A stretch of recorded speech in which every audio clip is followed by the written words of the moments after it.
Hi, exploring whiskey people. Before we get to our next review, we want to let everyone know that September is Childhood Cancer Awareness Month. My son Jason was diagnosed with osteosarcoma at the age of 7 and passed away just over a year later, actually in the month of September. So this month, we are going to be supporting the St. Jude's charity campaign in Jason's honor. Our goal for this campaign is to raise $500. If you have the means, we would appreciate your support in this wonderful charity. There is a link to this charity down in the description below.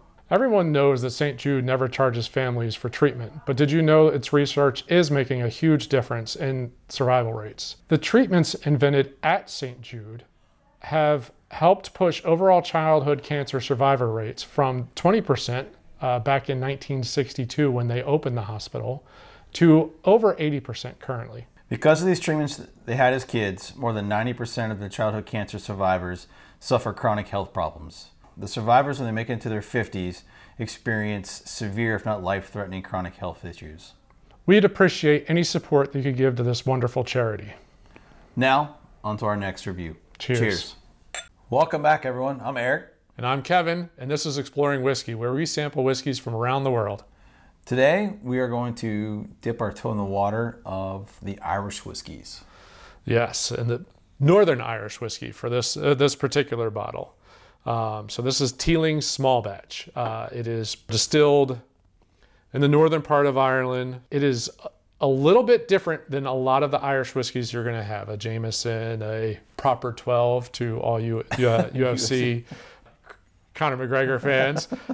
It is a slightly different finish style. It is aged in bourbon casks and then switched over to 6 months in a rum cask. So it does kind of switch things up, adds a whole different flavor profile there. It's sweet. Non-chill filtered, which is also a different thing for Irish whiskeys. A lot of Irish whiskeys they do a chill filter, and it's 92 proof. So this is the first time we're playing over in those islands. In the 80. Now yeah, we're going to jump in the 90s. A lot of times the Scotch and the Irish whiskey is going to be in the 80s to mid 80s. This is 92. So we're going to get a little bit more flavor. We're going to get a little bit more oomph from the ethanol. Curious the finish. Is it going to be more of a burn? That's going to be an interesting question, and I don't recall the answer to that. But we are going to pour this out and finish the bottle up. I might have to go back and forth a touch, or you might have just got all of it. No, you didn't. There it is. And she's done. Got a lot going on in the nose. That is fruity. It's way more complex than some of the other ones that we've sampled. Yeah. Compared to the more basic scotches we've had recently. Color's the same. Yeah, that light yellow. The complexity on the nose is way different. Fruity, still sweet. Malty, like it really comes through. The amount of malt that they use, which I believe this is also a single malt, if I'm not mistaken. But like most of them, I'm curious to see what the difference is between the nose and the taste. Yeah. Sometimes when you go back and forth, you can kind of pick up a little bit more. A little bit more.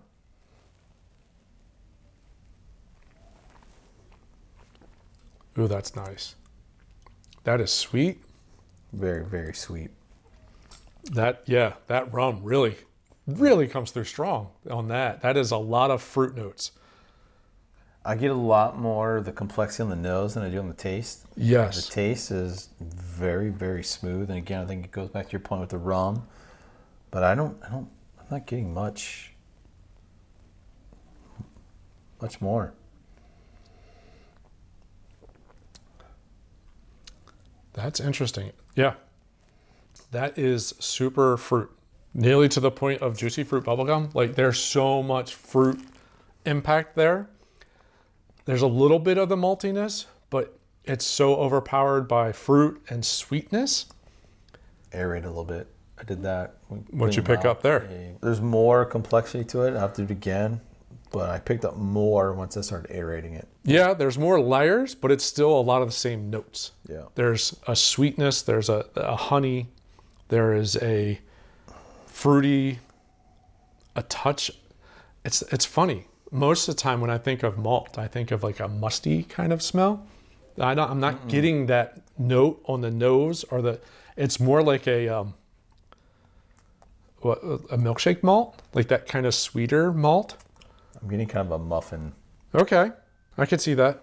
But I think the nose, now that I go back, there's a little bit of banana. But it is light.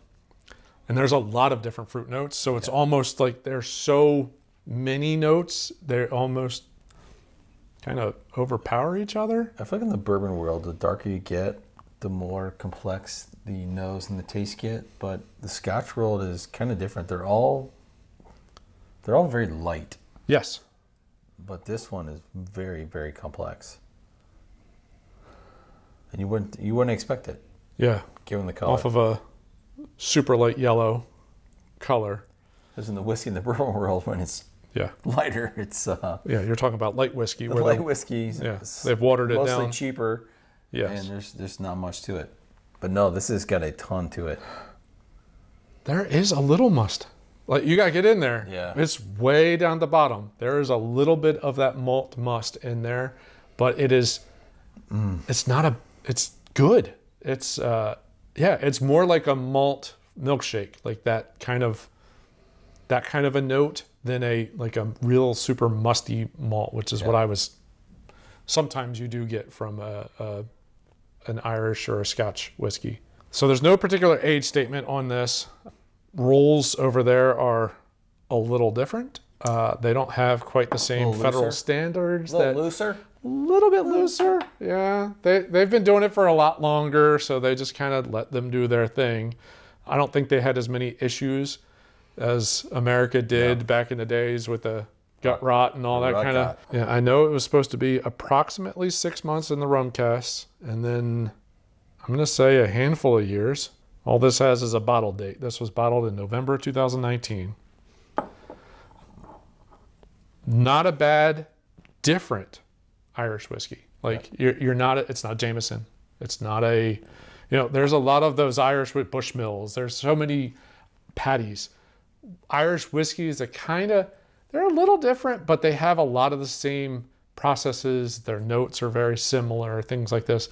This is different. This is a little bit more of a fruity note, a little bit more oomph with the 92%. And there just seems to be a little bit more body to it than I tend to get from a, like I said, a Jameson or a Bushmill. It's kind of like Scotches. I think most people kind of steer from the Irish whiskeys, the Scotches, and they're more towards the American bourbons and whiskeys. But I think this is a pretty solid pour.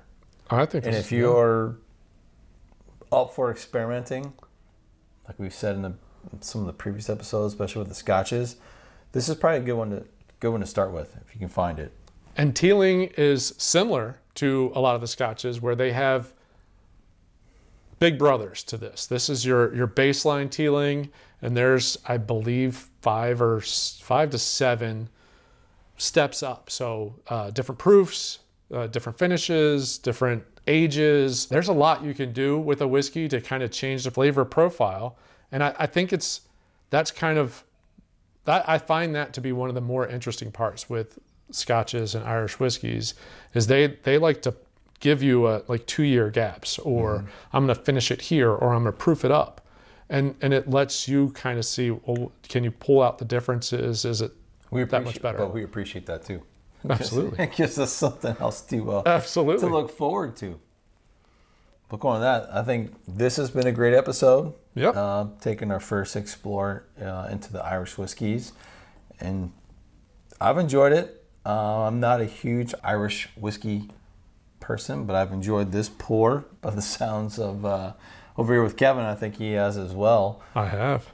So if you like what you saw again on this episode, we ask that you hit the like button down below. While you're down there, if you could subscribe to the channel and hit the little bell icon so you get notified every time we post a new show. And if you have a whiskey that you'd like us to review, you've sampled and you think we'd really enjoy, or you just have a question, leave a comment. we'd love to hear from you. Yep. We'd love to sample it, put it here on the show for everyone else to see as well. Absolutely. So, all right, great episode. Look forward to seeing the next one. Thanks for watching. Cheers. Cheers.